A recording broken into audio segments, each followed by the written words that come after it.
The CEO's expensive shoes stopped inches away from the little girl's tiny hands as she picked up a crushed soda can from the sidewalk.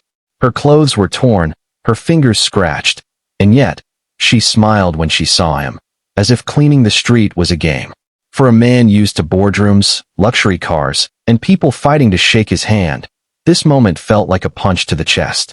Why was a child this young cleaning the trash off a public road and smiling while doing it?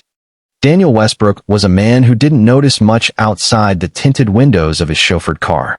He was the CEO of a multi-million-dollar real estate company, a man whose calendar was packed with deals, investors, and deadlines. But that morning, his driver had taken a different route through the city, one that passed a rundown neighborhood Daniel hadn't seen in years. That's when he saw her. She was maybe 8 or 9 years old, with a plastic bag almost as big as her, bending down to pick up candy wrappers and empty bottles.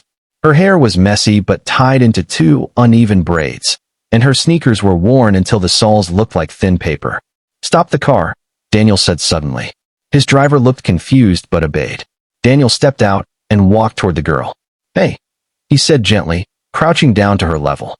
"What are you doing out here all alone?" The girl looked up, startled, then quickly hid her bag behind her. I'm cleaning," she said softly. "Why?"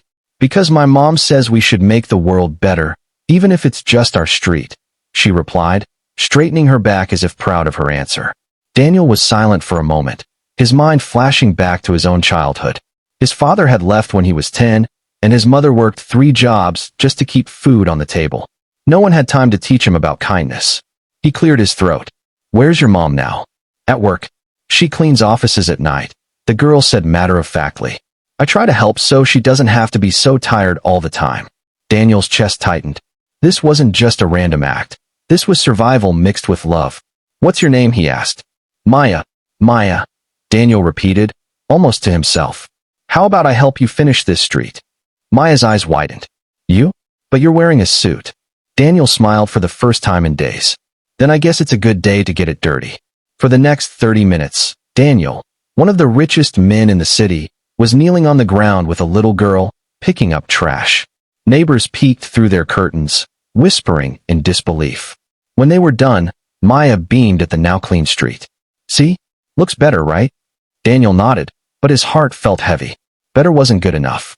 This child deserved more than just a clean street. She deserved a safe home, good food, a future. He handed her a business card. "Give this to your mom.